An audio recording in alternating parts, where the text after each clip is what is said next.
Gravando. Então vamos levar o nosso pensamento até Deus, agradecendo o Senhor Amado essa oportunidade de estarmos aqui reunidos, agradecendo, Senhor, a companhia da espiritualidade amiga e já pedindo encarecidamente que eles possam nos inspirar, nos envolver para o estudo, aprendizado da noite, facultando-nos a ligação e a conexão com o mais alto para melhor aprendermos, para melhor captarmos o ensinamento da noite. Que a paz, nosso amado Mestre, nos abençoe hoje, agora e sempre. Assim seja. Então é isso aí, meus queridos. Mais uma vez, sejam bem-vindos a todos aí. Semana passada nós começamos a estudar um pouco sobre a questão do sonambulismo, né? A gente viu que, na verdade, é um fenômeno anímico, né, relacionado à nossa alma, onde durante o sono há um desdobramento um pouco mais intenso, né, do que o dobramento comum do sono, né, de tal forma que o espírito consegue, entre aspas, né, se apropriar-se do corpo, né, só que algumas partes do cérebro ficam meio que inativas, ou em estado latente, né. Então, a ciência até fala, né, que isso tem a ver com as etapas do sono REM, sono não REM, embora ela mesma admita que não há uma explicação definitiva para o tema, né? Logicamente, porque isso é uma lacuna, né? Porque precisa de entendimento do espírito, né? Para poder entender esse fenômeno na sua integralidade, né? A gente até viu que ainda tem outros estados, estado de êxtase, né? A gente até conversou um pouco sobre meditação, né? As etapas da meditação, né? Eu até coloquei um PDF lá no nosso grupo, né? Meditação para principiantes avançados, né? Um método, né, de meditação, né? Muito bom, né? Reforço aí a necessidade da leitura, né? Quem quer se aprofundar no tema, né? Realmente vale muito a pena, né? Eu já li esse livro e, enfim, né? Ele é bem objetivo, né? Ele é bem um método mesmo, né? Que é bem importante, né? Principalmente para nós na sociedade ocidental, né? Em que via de regra nós não temos muita familiaridade, né, com prática meditativa. É uma pena, né? Porque eu acho que é uma ferramenta que independe de religião, né? É uma ferramenta de autoconhecimento, de você poder conectar-se melhor ao seu próprio eu, né? Também a espiritualidade, enfim. Inclusive, na doutrina espírita, né, seria bastante interessante, né, que fosse feito mais estudo, né, mais abordado, né. Infelizmente, a minha visão está um pouco aquém, né, do que deveria ser, mas fica uma sugestão aí, né, não basta a gente ficar reclamando, né, dá para a gente fazer a nossa parte, né. Então, agora a gente vai trabalhar um pouco o livro de Jacob, né? Alguns bem básico, né? Ele não se aprofunda muito, né? Ele, Jacob mesmo reconhece não ter expertise sobre o uso do sonambulismo no trabalho mediúnico de doação, né? Eu também admito aqui minha ignorância, né? Não conheço ninguém que faça esse tipo de trabalho, né? Mas sei que existem bons livros sobre isso, né? Inclusive de magnetizadores clássicos, como Deleuze, por exemplo, né? E outros ali que se aprofundam um pouco mais no sonambulismo, inclusive como uma ferramenta de cura, né, das pessoas, né? Então, eu vou colocar aqui rapidamente, né, a apresentação aqui do Jacob, né? Deixa eu segmentar a tela aqui em dois, como sempre. E aí a gente já vai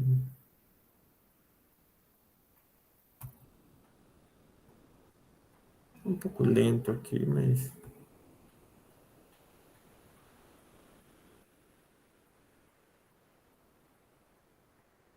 Uma janela. Acho que eu vou ter que deixar dessa forma, que esse agora vai.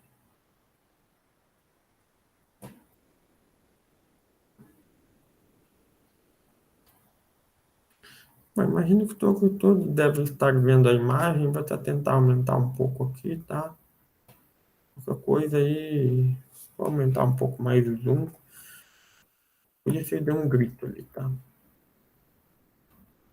Bom,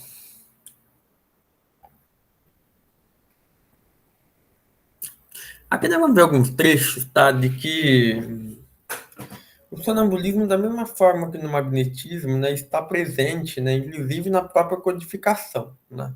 Então não é um tema que está em livros fora da codificação ou duvidosos, não, está na própria codificação, tá? Então, de fato, o próprio Kardec, né, já deu uma ênfase a esse fenômeno, né?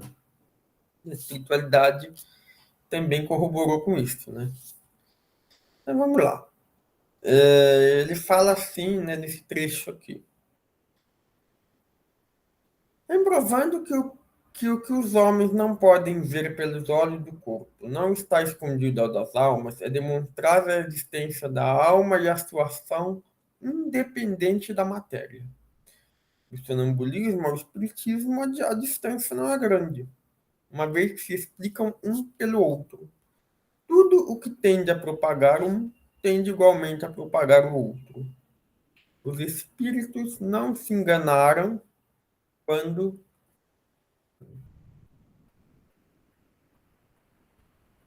anunciaram que a ideia espírita brilharia por todas as espécies de caminhos.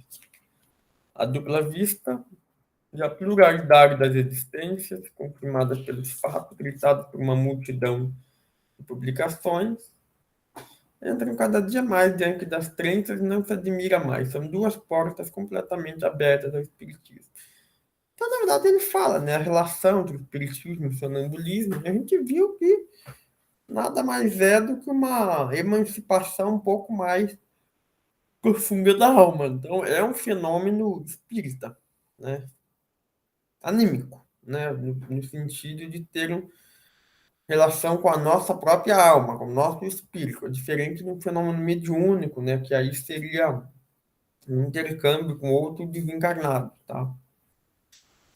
Ah lá, marquei de Porfigar aí, eu não sei se exatamente fala isso, né? Tá vendo? São aqueles magnetizadores clássicos, né? Que falam sobre. Falaram muito, inclusive, próximos aí da época do Kardec. Tá? Então, que ele fala um pouco da questão da medicina, né? Que já foi se utilizado sangrias, vomitórios, sanguessugas, né? Então, assim, técnicas da medicina do passado, que hoje, naturalmente, já. Não é que não existe, né? Mas já está em desuso, vamos dizer assim, né? E Deleuze, né, que foi para você, também trabalhava magneticamente fazendo uso do sonambulismo, tá? Ele até escreveu um livro sobre o tema, né, com várias recomendações, né? Eu não tive ainda a oportunidade de ler esse livro, mas o Jacob ele fala muito bem dessa obra, né? Então eu imagino que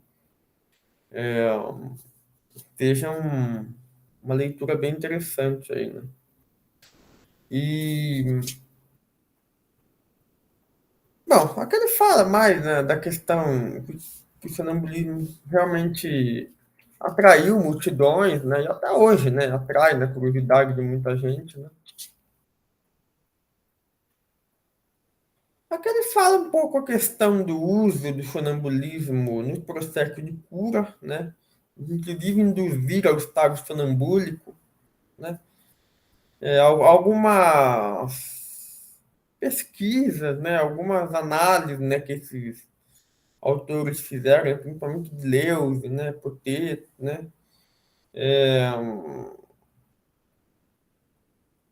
no processo de cura, né, que está registrado nesse livro, né, então Jacob ele cita, né, esse, essa ciência, na verdade, né, então ele até fala aqui de um tal, de um irmão aqui, Adilson Mota, lá de Aracaju, Sergipe, né, que seria aí um grande estudioso do tema ali, né, então acho interessante ele citar o nome ali, citar o local ali, né, porque certamente Jacob ter falado isso deve ser uma pessoa com bastante entendimento sobre o tema, né, e prática, né?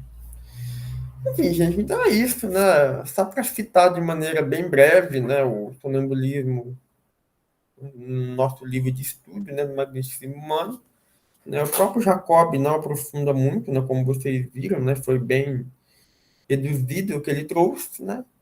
É importante a gente entender como uma ferramenta, né? E principalmente conhecer o que é o sonambulismo, né? Porque realmente se trata de algo até relativamente comum, né? Que tem um misticismo, né? Uma aura de mistério muito grande, né? Então é importante a gente, pelo menos, entender, né? Minimamente do que se trata, né? Pra também, se a gente, em algum momento, a gente lidar com algum sonâmbulo, né? Não se desesperar, né? Ou ficar pensando coisas que não têm muito a ver com a realidade, né? Então é importante a gente ter um entendimento mínimo, né? Pelo menos sobre o tema, tá?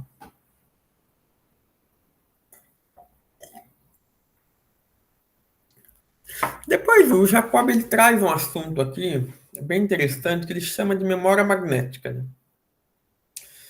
Depois a Miriam, né? Mais alguém quiser falar alguma coisa sobre isso, né? Mas assim, ele fala que, em tese, existiriam pessoas que têm uma excelente memória, né? Ou seja, durante um procedimento de cura, doação, por exemplo, é que a pessoa conseguiria se lembrar quase que totalmente do atendimento, tá?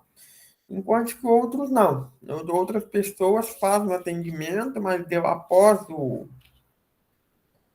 ir embora, né? Após findo aí a doação, né, pouco se lembra, né? Então, Jacob ele notou, né, essa grande diferença entre os magnetizadores, né, e procurou entender, né, catalogar, né, o porquê que isso acontecia, né? Olha só o que ele fala aqui no segundo parágrafo. Ó. O estado de magnetismo produz uma espécie de transe, o qual leva, por assim dizer, a celebrar um tanto quanto fora da zona da consciência, o que torna as lembranças mais voláteis, né? Então, é como se nós utilizássemos um pouco mais o nosso cérebro espiritual, vamos dizer assim, né? E aí, o que acontece? Toda vez que a gente utiliza mais o cérebro espiritual, nosso cérebro físico não está registrando, né? Então, na hora que a gente retoma a, então, o estado de vigília, o estado normal, né? E sem estar fazendo um atendimento, sem estar dormindo, né? Muitas vezes a gente tem dificuldade de registrar o que aconteceu, né? Ou registra parcialmente apenas, tá? Ele fala, nem todos os magnetizadores atingem esse semitranse de forma e em padrões iguais, tá? O Jacob mesmo admite que a memória dele não é muito viva após isso, então por isso que ele, inclusive, escreve, né, preenche ficha. A gente vai conversar um pouco sobre isso daqui a pouco. Mas é importante sempre registrar, tá? Como que foi o atendimento, né? Quais foram as impressões, até porque normalmente a gente atende várias pessoas, né? Às vezes mais de um dia na semana, né? Então, se a gente não tem muito bem documentado, né? A gente vai acabar fazendo confusões, né? Vai acabar esquecendo detalhes importantes, enfim, né? Então é muito relevante a gente logo após o atendimento, né, fazer algumas anotações, tá? De modo a minimizar essa questão aí com a dificuldade de não poder lembrar plenamente aí do atendimento, tá? É isso, né? Basicamente é esse fenômeno da menor memória magnética, né? Jacob não aprofunda muito por que teria isso, né?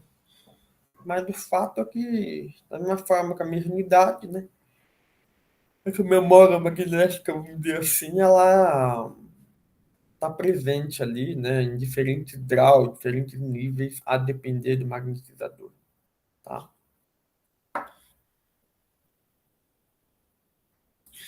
Bom, gente, agora a gente vai falar um pouco sobre as pesquisas, tá, que têm acontecido nesse universo do magnetismo. O que a gente precisa entender, gente? Que o magnetismo é uma ciência, tá? A própria doutrina espírita, né?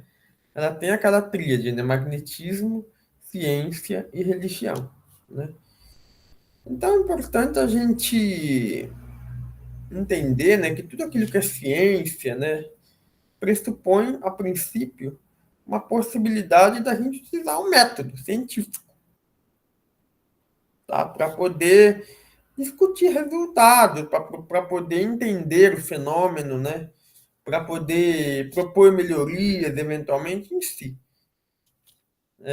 Fazer um estudo empírico ali no sentido de poder realmente estudar o fenômeno do magnetismo com um rigor científico, né? Inclusive utilizando métodos estatísticos, né? Utilizando maneiras aí de poder realmente dar um caráter mais científico aos atendimentos, a tudo aquilo que rege, né, o universo do magnetismo, tá? E eu acho assim, eu vou até mostrar para vocês uma dissertação de mestrado, né? Existe aí algumas pesquisas, eu acho que ainda um pouco aquém do que poderia ter, né?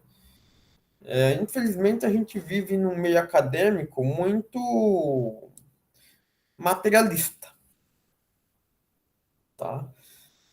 E eu falo até por experiência própria, né? Eu venho de uma universidade, né? Eu sou engenheiro, formei na Universidade de São Paulo, fiz mestrado lá também, na parte de gestão, economia, mas enfim. É, mas tive contato com colegas que realmente estudavam a ciência no sentido mais física, né? Até um pouco de biológica, tá? Então realmente é tudo muito metódico, tudo muito materialista. Mas, inclusive dentro da própria Universidade de São Paulo, né, existe algumas linhas de pesquisa, né, que permite pelo menos ampliar um pouco esse escopo, né, indo além da ciência materialista, tá? Eu vou até mostrar para vocês aqui uma dissertação de mestrado pela Universidade de São Paulo, né? E a USP, para quem não sabe, é a maior universidade do país, né? Tanto em estrutura, né, quanto em verba também, né? Enfim, realmente eu estudei lá, né? Então eu vi realmente tem muita estrutura, né? Tem muita possibilidade, né? Tem um rigor científico forte, né? Então é difícil de estudar lá, né? É difícil de você ter uma dissertação, uma tese, né? Então realmente qualquer pesquisa que surja, não só na USP, né? Mas numa outra grande universidade, né? É realmente algo bastante relevante e positivo, né? Para a espiritualidade, né? Para a causa espiritualista, vamos dizer assim. E aqui ele fala aqui, ó, aqui nesse parágrafo aqui, no segundo parágrafo, né? Pesquisa pede método, objetividade e definição de estratégia, pois pesquisa é a construção de um conhecimento novo, a construção de novas técnicas, a criação ou exploração de novas realidades. Ou ainda é um conhecimento que preenche uma lacuna importante no conhecimento disponível em uma determinada área do conhecimento, né? Então, acho que é uma síntese muito objetiva, né, sobre a questão da pesquisa, né? Então, mas a construção do conhecimento novo. Tá? Basicamente é isso, né? Então, por isso que é importante a gente se abrir, né? Inclusive no meio acadêmico, né? Quebrar um pouco de estigma materialista, né? E realmente se aprofundar, né? Porque, com certeza absoluta, tem muita coisa para se fazer nesse sentido. Aqui ele até fala aqui nessa parte do aspecto financeiro, as limitações, né? Inclusive no nosso país, né? No sentido de a ciência como um todo não é muito valorizada, né? Não é de agora, né? Transcende governo, transcende uma série de situações aí, né? Que infelizmente não se dá o devido valor à ciência, né? Então, naturalmente, essa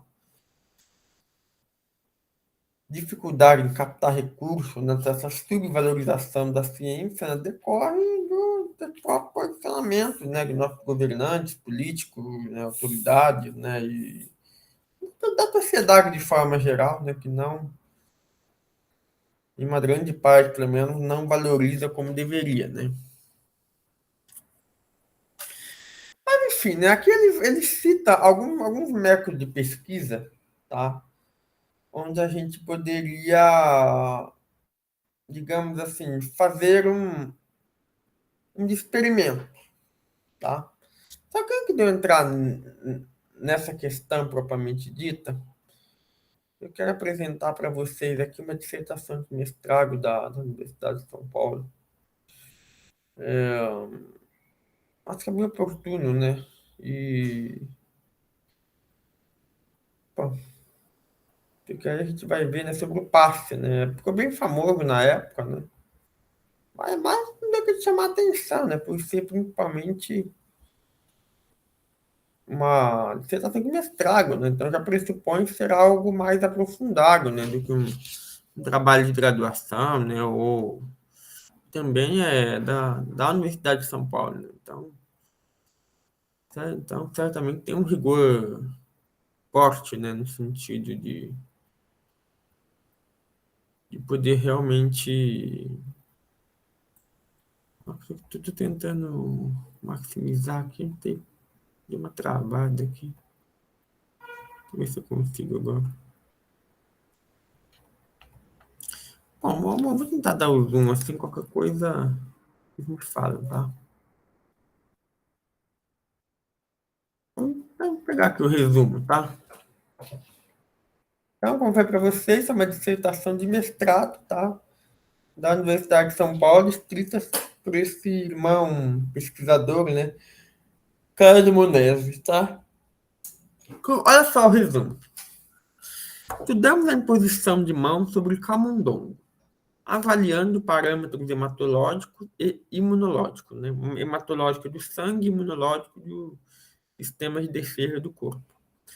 Nossos resultados demonstraram nos animais que receberam a imposição de mãos uma diminuição significativa do número de plaquetas, né, são compostos do sangue, elevação do número de monócitos na leucemia específica, elevação da atividade citotóxica de células não aderentes, tal. Os grupos de controle e placebo não demonstraram qualquer alteração. Os resultados, olha só isso aqui, o resultado encontrado nos leva a concluir que há uma alteração fisiológica decorrente da imposição de mãos e que há que se estudar por que ela ocorre. Então, né, sem entrar muito em detalhe no trabalho em si, né, que não vem ao caso, mas assim, basicamente é dar passo em camundongos, né, e comparar, né, dentro de alguns parâmetros aí específicos, né, as diferenças que tinha dos camundongos que recebiam o passe e os que não recebiam. Então, basicamente é isso. Vamos lá na conclusão, aí tem todo método, né? Obviamente, a gente não vai aprofundar nisso, né? Porque é um trabalho muito grande, né? Então, não teria como a gente fazer essa leitura aqui. Mas vejamos as conclusões. A imposição de mãos sobre o corpo dos animais produziu as seguintes alterações fisiológicas, que puderam ser constatadas com significante estatística, ou seja, com o aval da estatística, vamos dizer assim. Elevação na contagem do número de monócitos, diminuição no número de plaquetas, elevação da toxicidade de células não aderentes. Ó, olha só o que ele fala aqui, ó. A diferença dos resultados obtidos entre o grupo de controle e o grupo de imposição não sugerem que as alterações fisiológicas encontradas sejam decorrentes do condicionamento dos animais ou efeito placebo. Ou seja, eu dei passo em um e outros não. Se ele está concluindo que essas alterações não são decorrentes de efeito placebo e nem desse condicionamento dos animais, então significa que o passo funciona, certo? É isso que ele está falando aqui. E ele continua: novos estudos experimentais devem ser realizados para melhor avaliar os efeitos dessa prática, investigando a função plaquetária e diversos fatores que podem estar envolvidos nessa resposta e na regulação das respostas imunológicas e endócrinas. Então, recomenda-se, né, aprofundamento nos, nesse estudo, né, enfim, para poder corroborar melhor, né. É isso, gente. A gente viu que o pesquisador de fato encontrou uma diferença, né? Só que ele recomenda mais estudos, né? Até para gerar esse aprofundamento maior e tal, enfim. Então é bem importante a gente se abrir, né, a essa nova realidade de pesquisa. Tá? Alguém quer falar alguma coisa?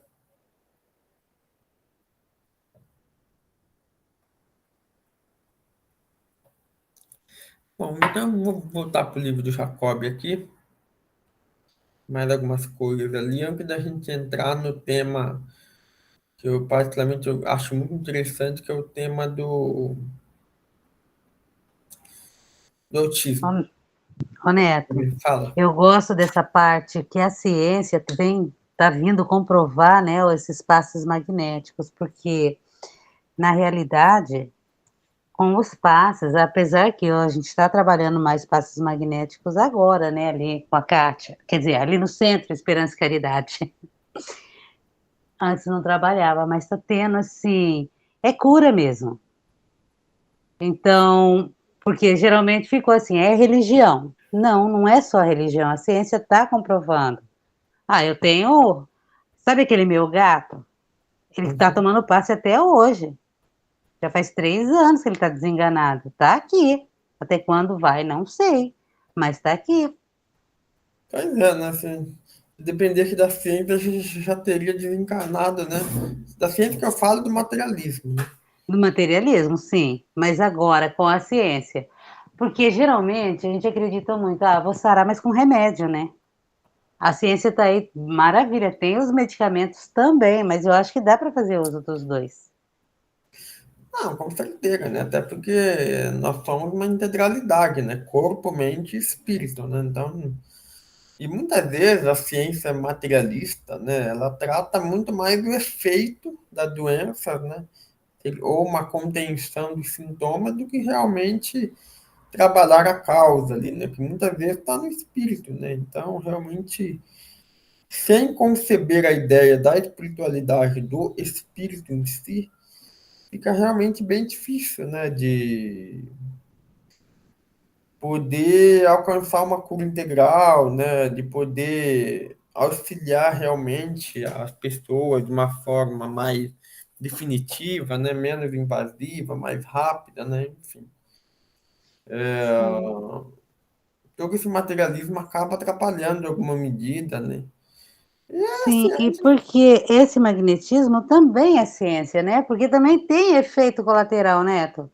Vamos supor sim, assim, ó, com a presença do Jacob, que ele veio aqui em Araçatuba dar o curso para nós, mas, ó, de verdade, com esse estudo, nós descobrimos que dependendo da posição, o que faz, nossa, dá muito efeito colateral, igual os medicamentos. Então, não deixa de ser um tratamento, não Sim, é, mas também mal aplicado, mal isso, mal aquilo, feito errado, vai ter suas consequências do mesmo modo se você tomar um medicamento, excesso de medicamento.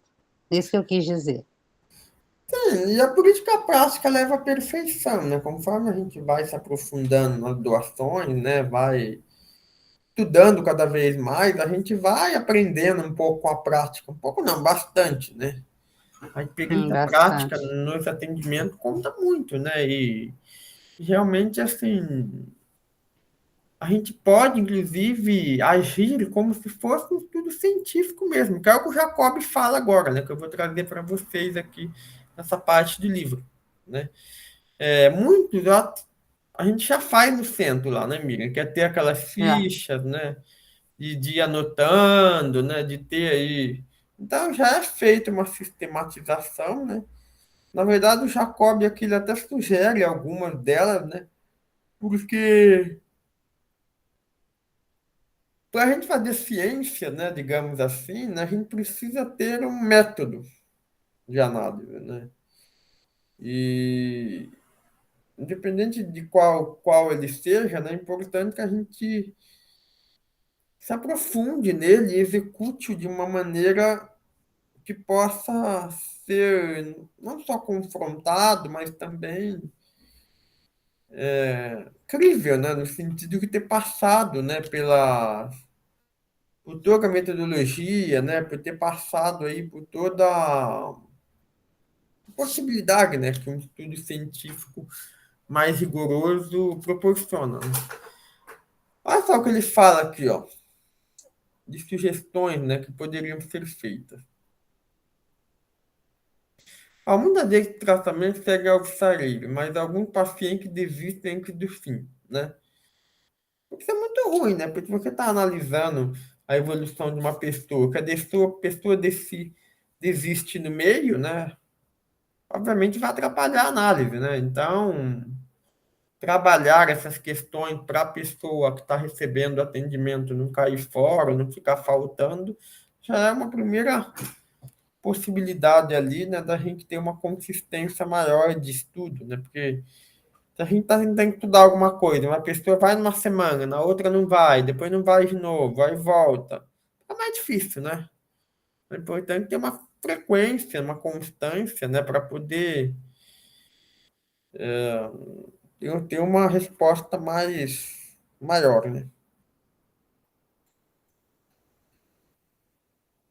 Aqui, ó. Ele fala, não fala isso, né? Alguns maquinizadores não se mantêm constantes nas obrigações, né? Que também é muito ruim, né? Então não dá para a gente, enquanto magnetizador, também ficar faltando, né? Ficar dando desculpas esfarrapadas aí para não poder ir nos atendimentos, tá? Obviamente isso vai atrapalhar um rigor científico também, né? Porque você imagina de uma forma que no paciente, né? Você vai faz um atendimento, aí você fica 2 semanas sem ir, aí depois você volta de novo.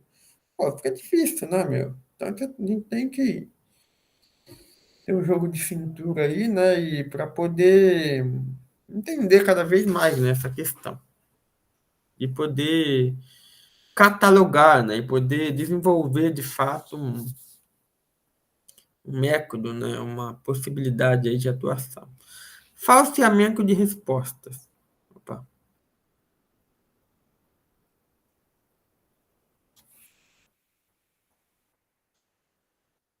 Algumas pessoas, para não decepcionarem seus atendentes ou não receberem advertências ou recado sobre o que não gostariam de ouvir, falseiam as respostas e deixam prestar informações que seriam muito melhor aproveitadas se forem verdadeiras. Então, isso vale tanto para nós magnetizadores quanto para o próprio paciente, né? Então, se a gente puder encontrar maneira de trabalhar, né, essas mentiras, essas coisas, isso com certeza vai ajudar. E nós, magnetizadores, temos que ter também humildade em reconhecer, né, que não somos perfeitos, né? que a gente pode acabar ter momentos ruins, tal, enfim. Então, quando a gente vir um atendimento, né, quando a gente for fazer, ser bem sincero naquilo que a gente escreve, né, expor para o nosso assistido a importância dessa pessoa ser sincera também, né, porque às vezes a pessoa também pode, sei lá, não entender o valor do tratamento e ficar mentindo, falando que tá boa, falando que não sei o quê, na verdade, né, com a ânsia de acabar mais rápido, né? E aí acaba muitas vezes não tendo uma boa resposta, tá? Aí fala a questão de amostragem também, né? Então, de certa forma, a amostragem é você realizar determinado experimento com uma parte de um todo, né? Porque seria inviável, né? Ou seria muito difícil de se analisar o grupo como uma sua totalidade, né? Então, quando você faz a amostragem, é você pegar alguns atendimentos, né, que você fizer e poder analisar em cima disso, tá? Então, isso é muito importante.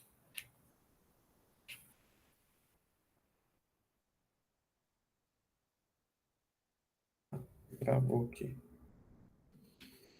A duplo cego, né? Ou seja, você não fala o que o paciente tem, né, e para o magnetizador e vice-versa, né? Então, pode ser que o magnetizador mesmo perceba, né?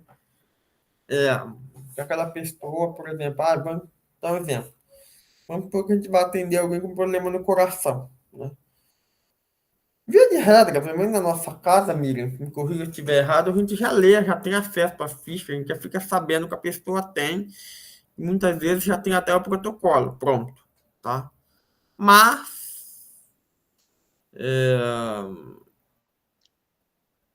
é importante a gente entender que se a gente, dependendo daquilo que a gente fizer, a gente pode. Opa, quer falar alguma coisa, Miriam? Sim, a gente já Pode tem o falar. acesso à ficha e geralmente a pessoa já passou pelo atendimento fraterno lá na frente, então já estamos sabendo se ela passou bem a semana ou não. Uhum. Então, a hora que você vai fazer o passe, aplicar, né? Na verdade, aplicar, você já tem tudo isso. O que a pessoa explicou. Muitas vezes eles, você tá bem? Não, tô bem. Mas você, na hora de fazer, porque é magnetismo, então a gente tem aquela troca de energia.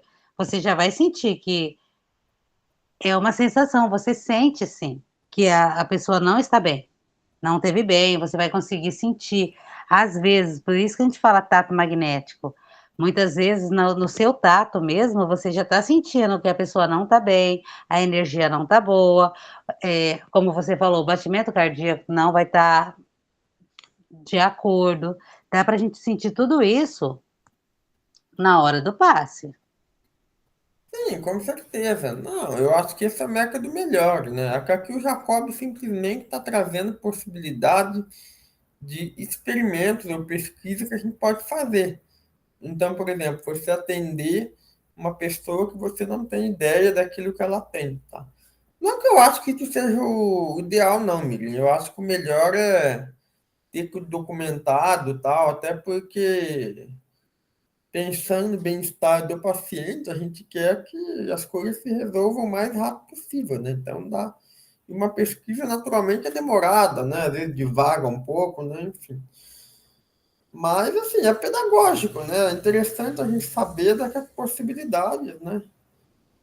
Para que a gente também vá se. O magnetismo e o espiritismo vá ganhando área de uma ciência também, né? E eu acho que isso é bem Hum, importante, né? Porque espiritismo é aquela coisa, é a tríade, né? Filosofia, religião, ciência, né? Um triângulo, né? Cada um com os três, com três pontos, né? Pontas, né? Então, realmente, nesse sentido, é bem válido, né? né? Porque eu dei o exemplo, Neto, assim, do que nós já estamos trabalhando, que nós aprendemos também com ele, né? Porque nem sempre tudo vai dar certinho, vai ser redondinho, redondinho. Não, não é assim. Então, no método que nós já estamos trabalhando, então tá dando certo desse jeito, já com esse tipo de informação. Mas vai chegar muito casos de pessoas que tá praticamente sem informação e sem prontuário médico. Porque quando chegam lá e falam, eu tenho depressão, simplesmente a pessoa fala, eu tenho depressão, e você não vai saber se é depressão, o que que é que a pessoa tem. Porque não tem um prontuário médico, não passou por um médico, não passou por um profissional da área. Simplesmente chega e, como diz mesmo Jacob, entra na fase do achismo. Eu acho que eu tenho e pronto, né? E assim, eu acredito que tá cada vez melhor. E outra, é bom esse prontuário, por quê? Porque não é nem sempre o mesmo magnetizador que vai pegar. Geralmente, cada semana é um.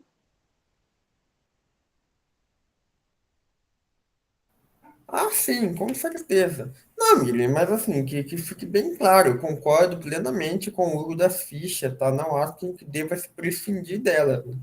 O que o Jacob está trazendo aqui são possibilidades da gente estudar, né?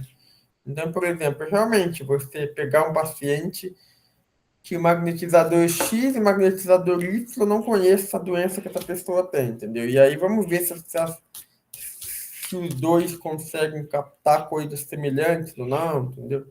Seria mais nessa linha. Vou te falar uma coisa que realmente acontece muito, muitas vezes a própria pessoa não sabe o que tem, né? Enfim, né? Não tem a possibilidade ou condições de ir num médico onde possa ter algum diagnóstico mais assertivo, né? Acaba muitas vezes dependendo aí do poder público, né? Mas a gente sabe que, né?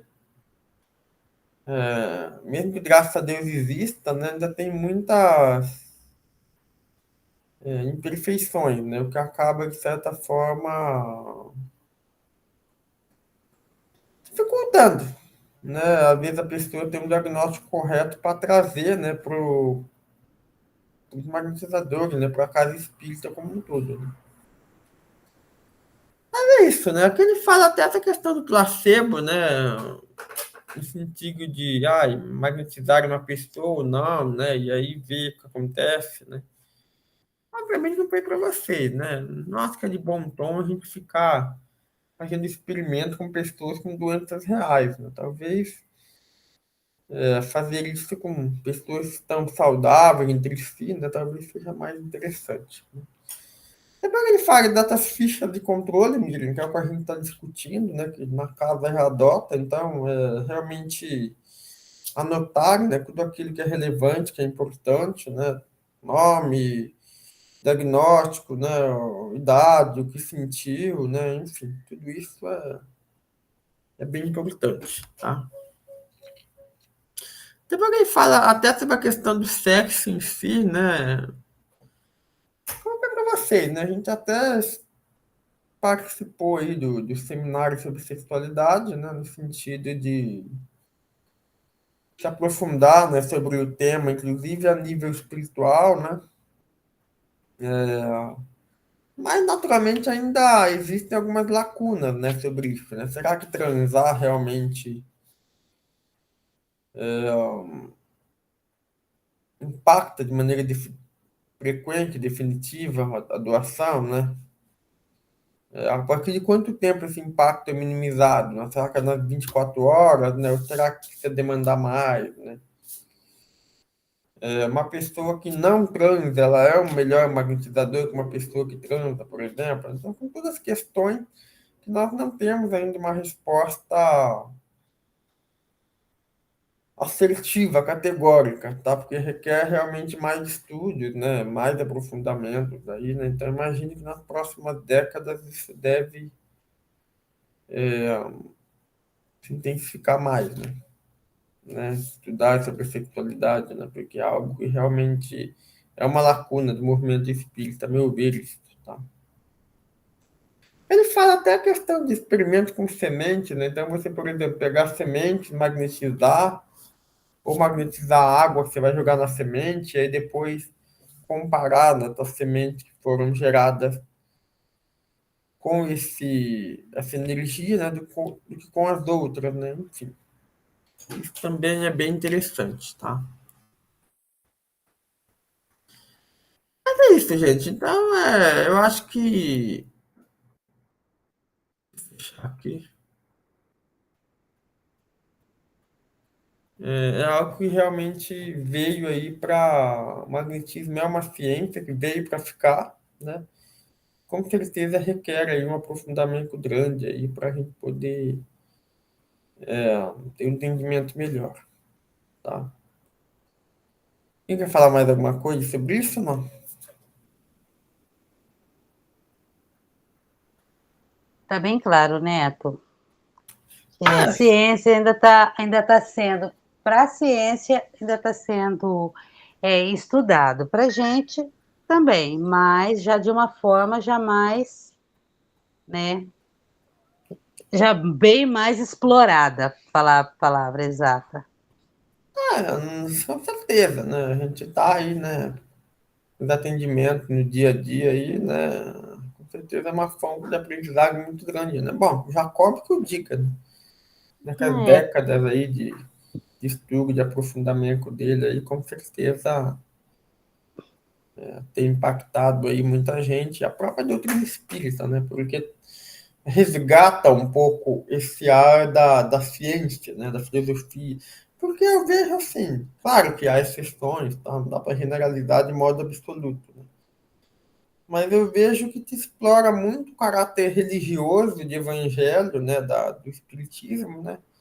Mas se aborda bem menos a questão filosófica, principalmente a questão da ciência, né?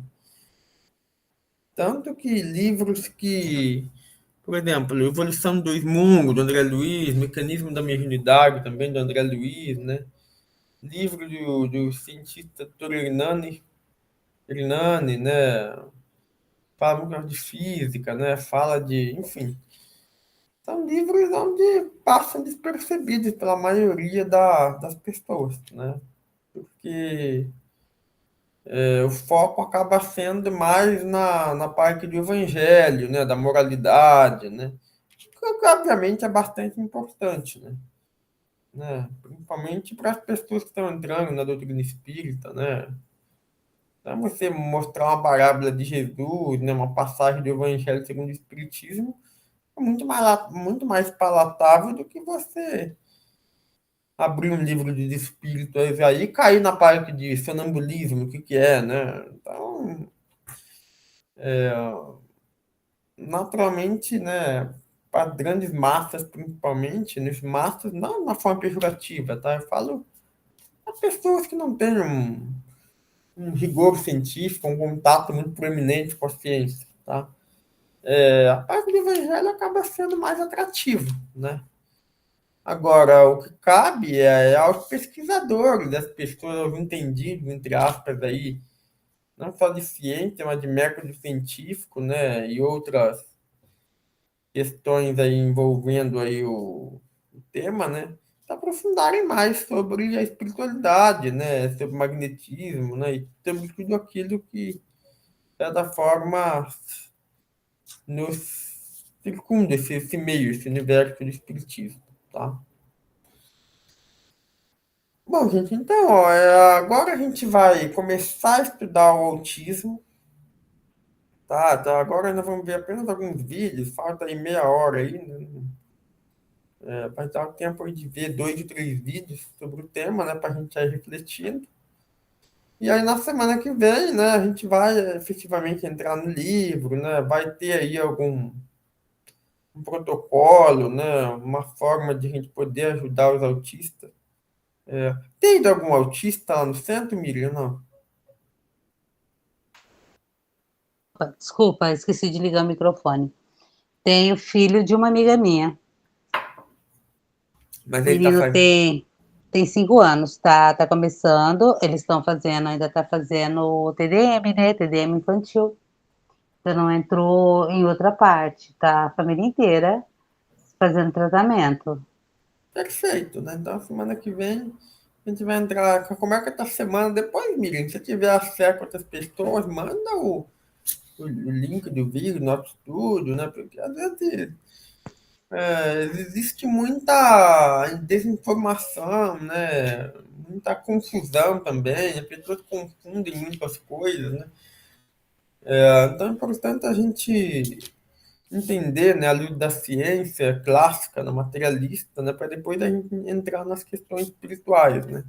E claro, né, tem um protocolo, né, um passo, né, que o próprio Jacob traz no livro, né, que a gente poderia utilizar, né, poderia, por exemplo, ajudar essa criança ali, Miriam, a trabalhar essa questão do autismo, por exemplo, tá? Bom, então vamos começar aqui então. São vídeos bem interessantes, tá? Eu acho que vocês vão gostar.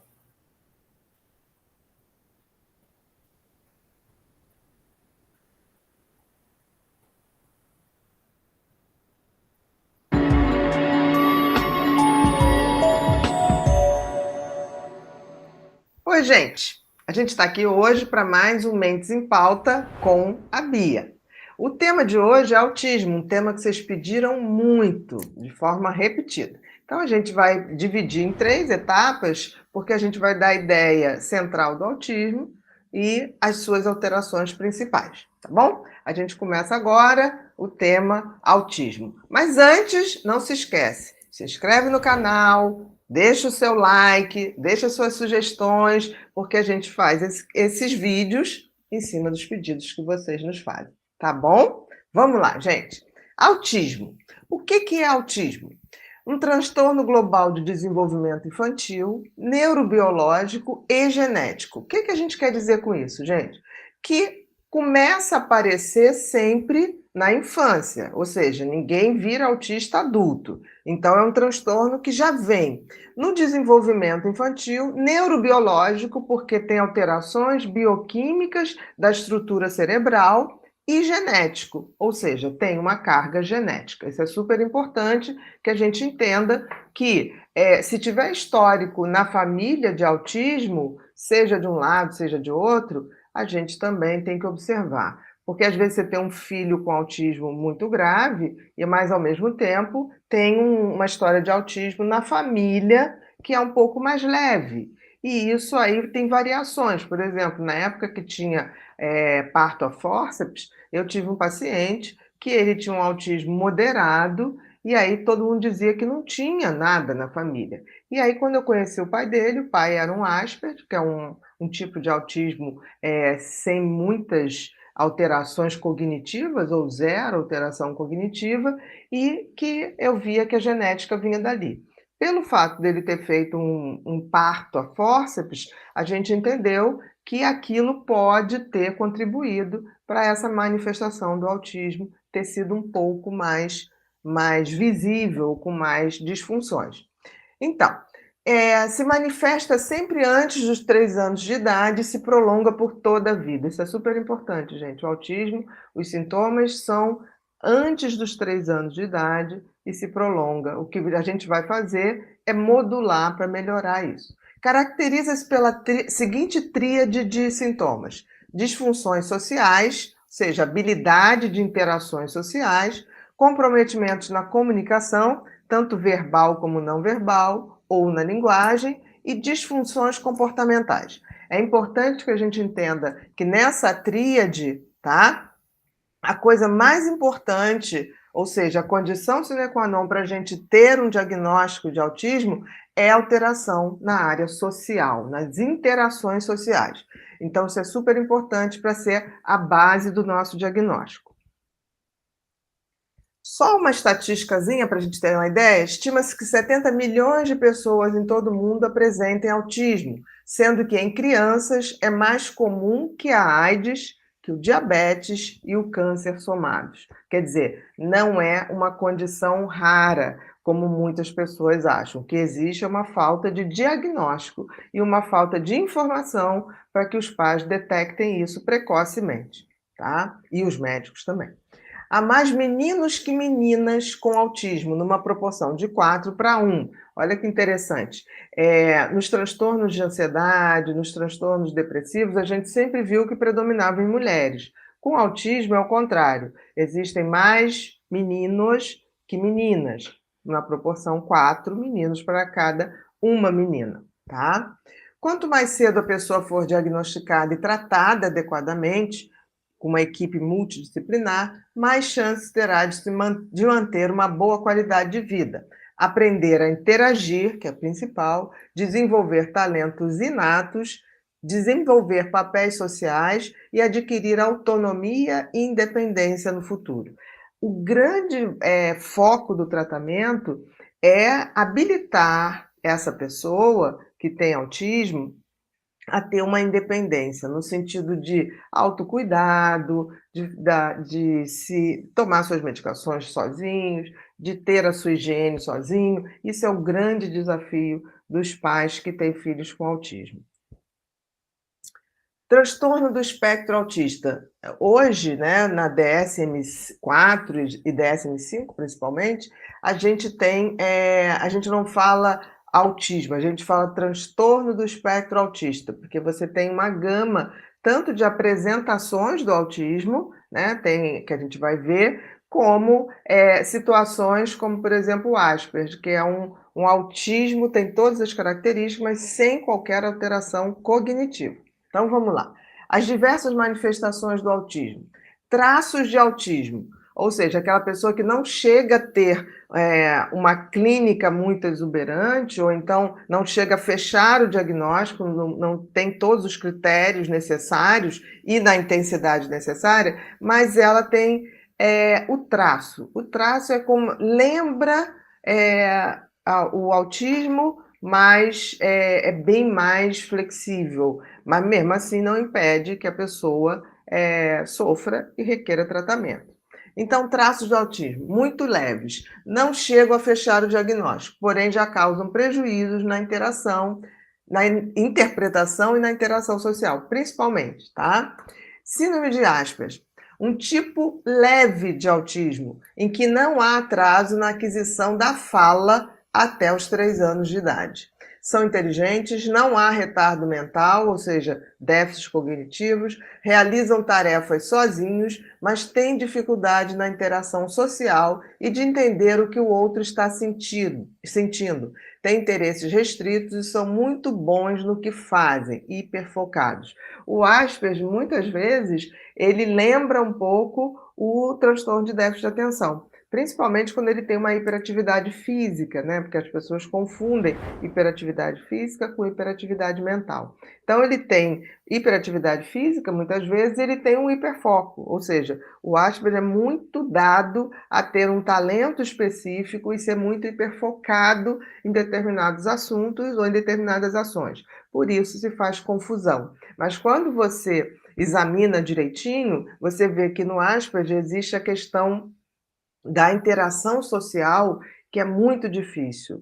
E no caso do TDAH, não. O TDAH interage socialmente, ele pode cometer gafes no sentido da distração, mas ele não tem essa dificuldade de olhar no olho, de manter uma conversa. Então, existiam escolas, e existe ainda, que comparavam o TDAH, principalmente desatentivo puro, como se fosse um tipo de autismo. Mas a gente até hoje ainda não conseguiu provar isso, mas tem quadros que realmente ali no desatentivo puro pode ficar numa dúvida diagnóstica que tem que ser bem estabelecida, tá? Então, o Asperger é muito interessante porque, assim, ele é muito autodidata, geralmente ele aprende sozinho a ler, a escrever, ele não tem nenhum déficit cognitivo, mas na interação você sente aquela falta de habilidade de entender o que o outro está falando, de sacar se o outro está de saco cheio de um assunto,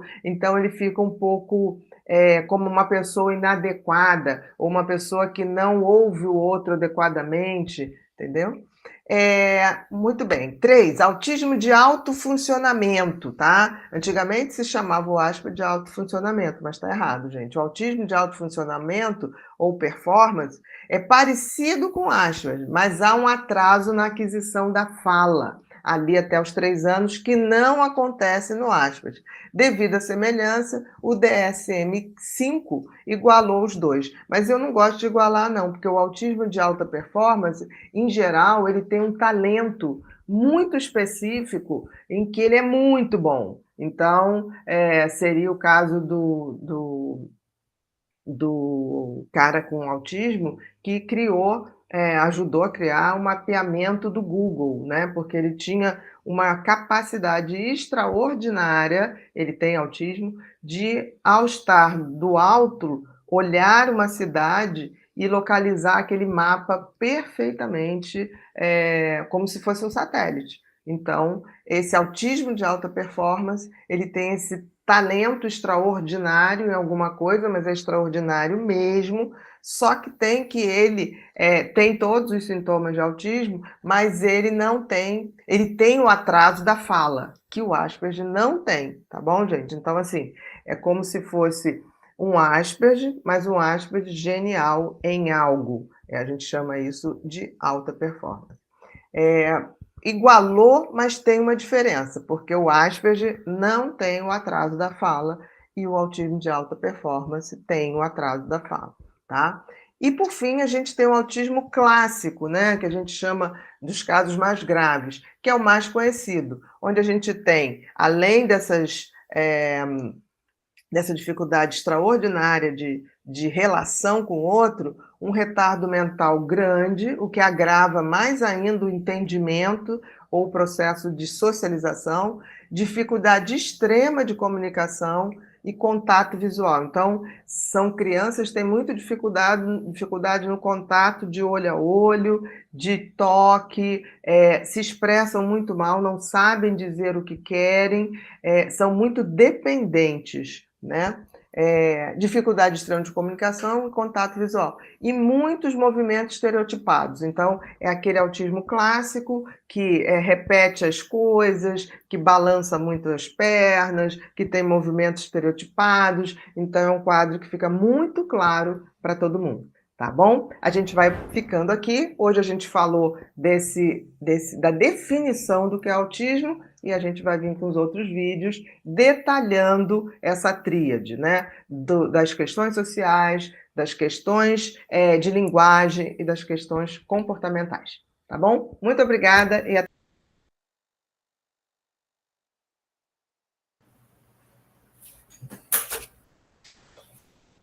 Bom, então a gente viu aqui nesse primeiro vídeo, né, mais introdutório, né, algumas catalogações, né, acerca do autismo.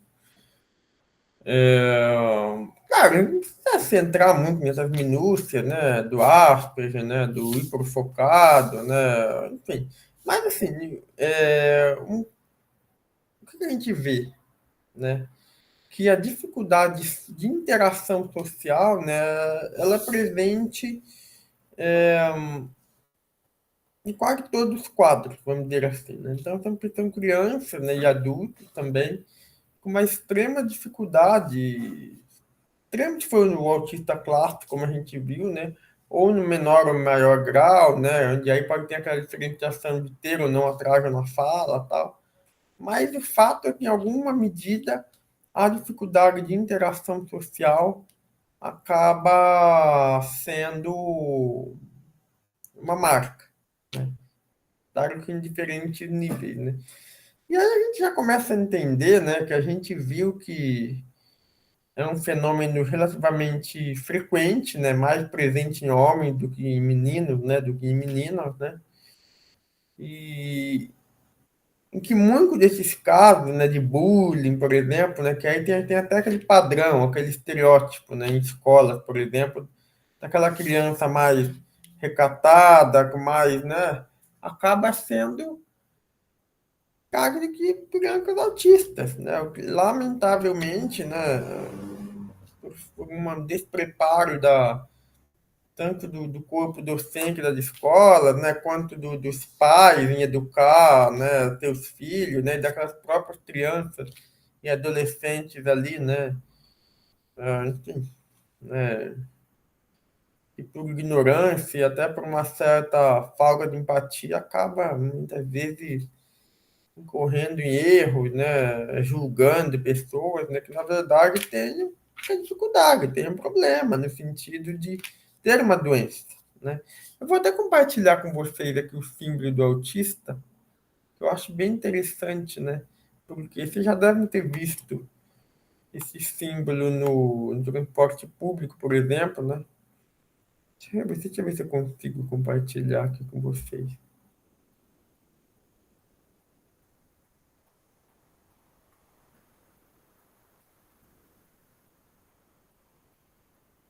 Acho que vai dar.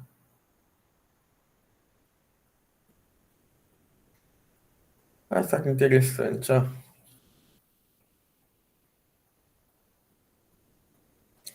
Ó, você sabe o que significa esse símbolo, né? A cor azul representa a maior incidência de casos no sexo feminino, né? Então, realmente, a cor azul é por conta disso, né? Deixa eu ver se dá para aumentar um pouco mais aqui, acho que melhorou. O quebra-cabeça representa a complexidade do autismo, né? As cores diferentes representam a diversidade das pessoas e famílias que convivem com o transtorno, né? Então, a ênfase desse símbolo, né, além de predominar levemente o azul, né, por conta da maior incidência em homens, né, em meninos, né,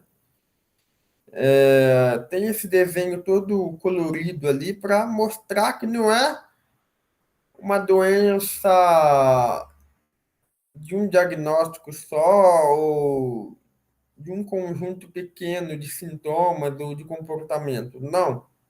Tem toda uma gama, uma complexidade, né, que pode variar muito de um caso para o outro, né? Então, a gente precisa estar atento a isso, né?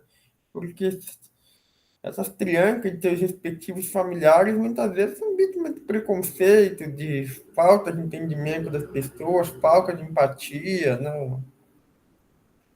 Muitas vezes a gente pode estar no trânsito, na rua, no ônibus, em qualquer lugar, se irritar com uma pessoa por um determinado comportamento e essa pessoa tem uma doença, entendeu? Ter essa dificuldade, entendeu? E aí? Né? Às vezes a gente está julgando, né? Enfim, né? Então a gente tem que tomar cuidado, né? Ter aí, digamos assim, uma empatia, né? Um olhar atento, né? Eu vi até recentemente uma reportagem que eu vi, assim, uma mulher e uma criança autista entrou no avião, né? E a criança queria sentar na janela, né? E aí a criança, enfim, né? Não tem muita noção, né? Tem essa dificuldade de interação com a outra pessoa, né? Que tentou sentar no lugar que era uma de outra pessoa e essa pessoa começou a brigar, e, enfim, né? Causou todo um estresse, um transtorno aí, né? Uma falta de empatia, né? E aí dividiu-se até as opiniões, né? No tribunal da internet, né? Muitos criticando a mãe, criticando a criança, né? Chamando de sem educação, né? A gente, menos, né? Para essas pessoas, menos para o nosso julgamento, né? A gente não pode falar muito daquilo que a gente não vive, que aquilo não conhece, né? Eu, particularmente, não tenho nenhum autista na família próxima, mas na família da minha namorada, por exemplo, o cunhado dela é autista nível grave, né? Então, realmente, você percebe, assim, é uma dificuldade grande de socialização, né? É uma dificuldade grande de, assim, uma outra realidade, né? Que só quem vive aquilo sabe, né? Então, eu acho que nós, enquanto sociedade, a gente não tem essa questão na nossa família, bom para nós, né? Tenhamos empatia de aliviar um pouco a dor, a dificuldade, o fardo, no sentido, não o fardo, nossa, vamos ter um fardo, criança, não é isso, mas o fardo no sentido de ter uma dificuldade. Tá? É óbvio que nada vem por um acaso, né? É óbvio que é um aprendizado tanto para essa criança, para esse jovem, para esse futuro adulto, quanto para a família. Tá? Mas, pô, cá entre nós custava essa pessoa sair do avião, ai, pagou mais, ai, gente, menos, sabe? Eu acho que falta um pouco de amor, sabe? Falta um pouco de um altruísmo, né? Enfim, né? É, então, tanto dentro das escolas, né, quanto em várias situações aí, né, muitas vezes na rua mesmo, né, a gente depara com situações e que, enfim, a gente pode estar diante de pessoas, né, de famílias, né, que vivem essa questão, né, e a gente, num julgamento raso e até inconsequente, né, muitas vezes acaba agindo de uma forma triste, né. Eu vi até um vídeo uma vez, eu achei bem interessante, né, um homem estava comemorando o aniversário dele, no restaurante, né, ele ia apagar uma vela, tava lá com os amigos dele, né, e aí nesse bolo tinha uma vela, né, nunca vi esse vídeo, né, podia ter mostrado, olhado para ver se eu acho ele no YouTube depois. E aí essa criança, né, ela veio para apagar essa vela. Assim, ele não conhecia a família do aniversariante, né? E aí essa criança, ela só tá digitando aqui no YouTube para ver se aparece o vídeo que eu vi. Eu achei tão bonitinho aqui. Acho que eu vi no Instagram, né? Não sei se. Eu coloquei aqui no. Mas enfim, né? O homem foi muito generoso, né? Para a criança dele, ó. Ela soprou a vela antes dele, chegou por trás do nada, assim, né? Esse homem poderia ter interpretado aquilo como uma inconveniência, né? Como uma falta de educação da criança, dos pais, né? Que não conseguiram segurar a criança a tempo, né? Para pagar a vela, enfim. Né? Ele foi bastante altruísta, né? Bastante generoso, até acolheu a criança, todo mundo parabenizou ele ter apagado a vela do bolho dele, enfim. Na verdade, Neto, ele foi adulto. Sim, você fala o homem, né? Sim, Isso, ele foi adulto. Dividir o prazer. Foi adulto. exatamente. Exatamente, né? E assim, é muito bonito, né? Fiquei assim, bem feliz, né, com aquela atitude, né? Que foca se multiplicar cada vez mais, né? Claro, gente, temos um olhar atento à nossa realidade, né? Por isso que é importante a gente estudar, sabe? Por isso que é importante a gente entender, né? Essas doenças de cunho psíquico barra espiritual, né? Que tem aos montes, né? Já estudamos várias aqui, né? E agora estamos tendo essa questão do autismo por questão, possui uma certa recorrência, né? Para a gente sair da ignorância, tá? Infelizmente, as pessoas elas estão assim, não generalizando, obviamente, mas numa área de ignorância muito grande, né? Eu já vi um vídeo uma vez na internet de uma pessoa em total ignorância achar que o símbolo do autismo tinha a ver com homossexualidade, com ideologia de gênero, enfim, né? E falou um monte de abobrinha, enfim, gente, sabe? É uma questão realmente. Ah, lembrei, estava no símbolo de estacionamento do carro. E aí a criatura achou que era uma vaga preferencial para um homossexual, sabe? Enfim, porque tinha esse símbolo na vaga do estacionamento, né? E aí fez um vídeo, ainda postou ainda, né? Não tem nem vergonha, né? Ainda posta ainda, né? Ainda viraliza ainda, né? Muita gente, né, acaba, enfim, né, com contra-eco ali nesse tipo de discriminação, grande parte da sociedade, infelizmente, né? Então ainda tem palco ainda, né? Mas a gente precisa estar atento, né? Estudar bastante, ter um olhar empático, observar, tá? E sempre que possível é procurar ajudar, sabe? Tornar a vida dessas pessoas mais leve, da família dessas pessoas, e não ser mais um chato ali, uma pessoa incompreensiva, né? Ou, enfim, né? Eu acho que isso é uma postura que cabe aí a todos nós aí realizarmos de alguma forma. Vou apagar aqui.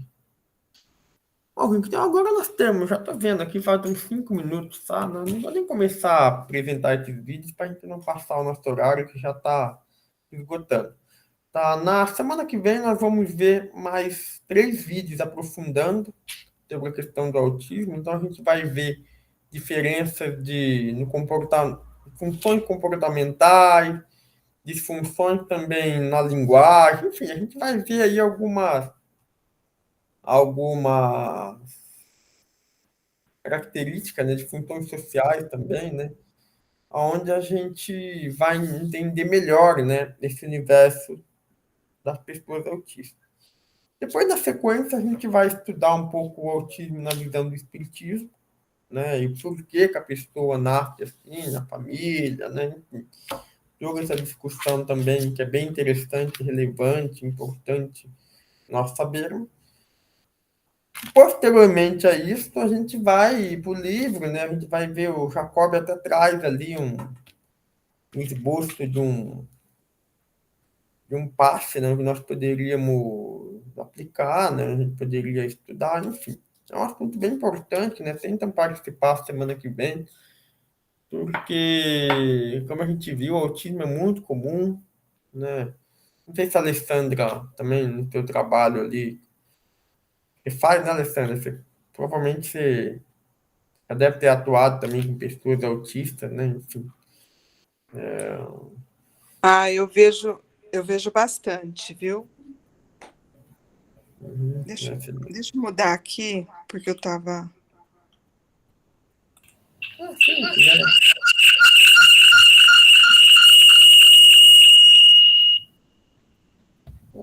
Ah, pronto. Ah, eu vejo bastante lá onde eu trabalho, no centrinho. Então, essa semana mesmo, eu atendi uma criança que é grau moderado, né? Vamos dizer assim, seria dentro do alto ali, mas interage bastante com os pais, aprendeu a falar, né? Ainda tem, acho que em torno de 4 anos, não, 5 anos, acho que a criança tem. Mas estava com todos os dentinhos cariados, ele não deixa escovar, né? E, e ele fala assim, tem bastante dificuldade para falar, mas não coopera, né?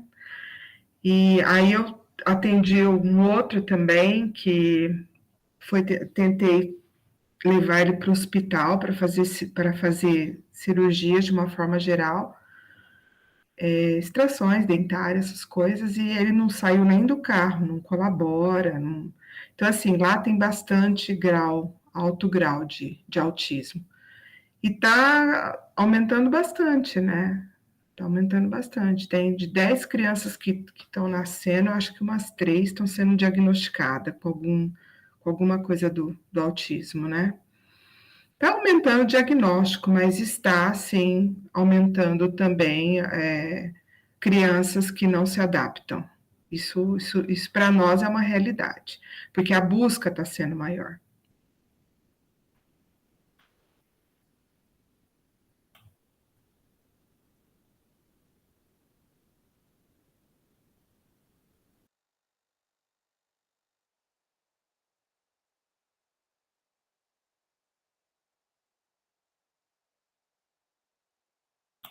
Você está com o microfone Opa, é verdade, desculpa, agora que eu vi.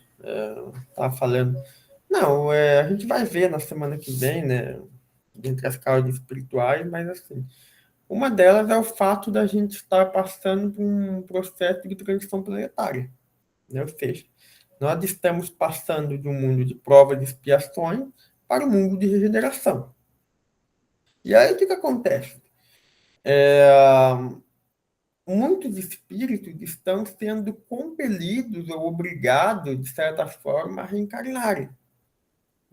Só que, assim, por alguma razão, não cabe nós julgarmos aqui. Cada caso é um caso também, não estou dizendo que todo caso vai ser isso, né?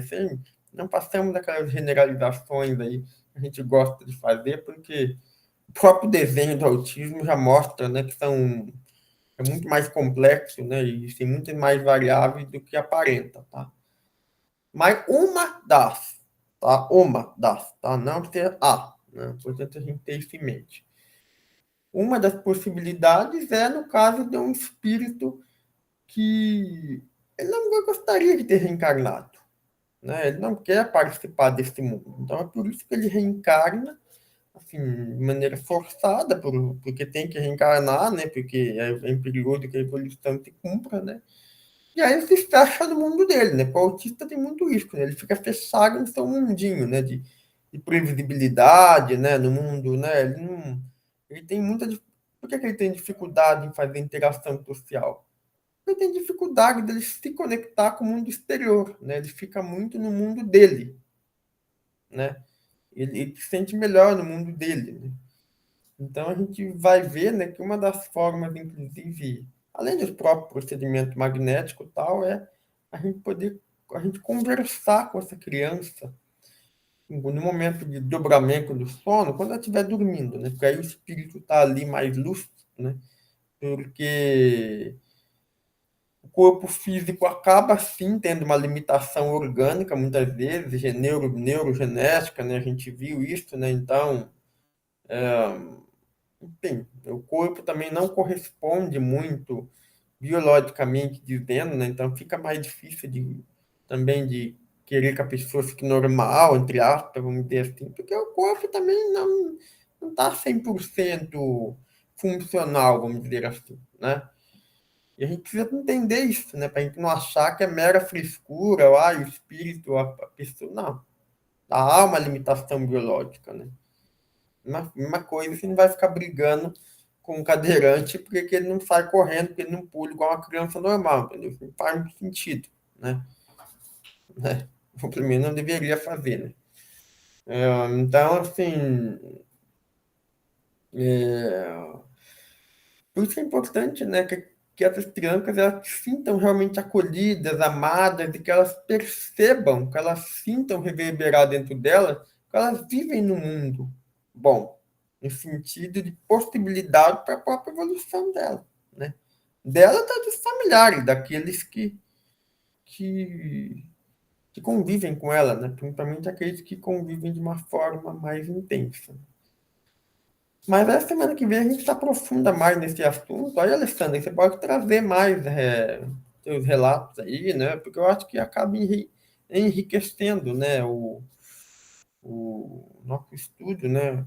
Porque, como a gente viu, né, as variações, né, variam, tem muitas divergências, uma amplitude muito grande de sintomas, né, de casos, né, então cada caso é um caso, né? Cada pessoa vai ter uma particularidade específica, né? Enfim. Então é importante a gente ter essa dimensão. Mas aí semana que vem, a gente se aprofunda, então, no assunto. Né? Então tentem participar do encontro, né? Porque o autismo é algo bastante presente na nossa sociedade, né? E é importante a gente entender, né? Assim, minimamente, para a gente se capacitar melhor, né? Sermos, no final das contas, pessoas melhores, mais empáticas, né? Capazes de entender a realidade que nos cerca, né? Sem julgar e sem falar daquilo que a gente não sabe, né? Então é isso, meus queridos. Então vamos... Já deu o nosso horário, né? Vamos fazer a prece final, então. Vamos então agradecer a Deus e a Jesus por mais essa oportunidade de estarmos aqui reunidos, estudando, aprendendo.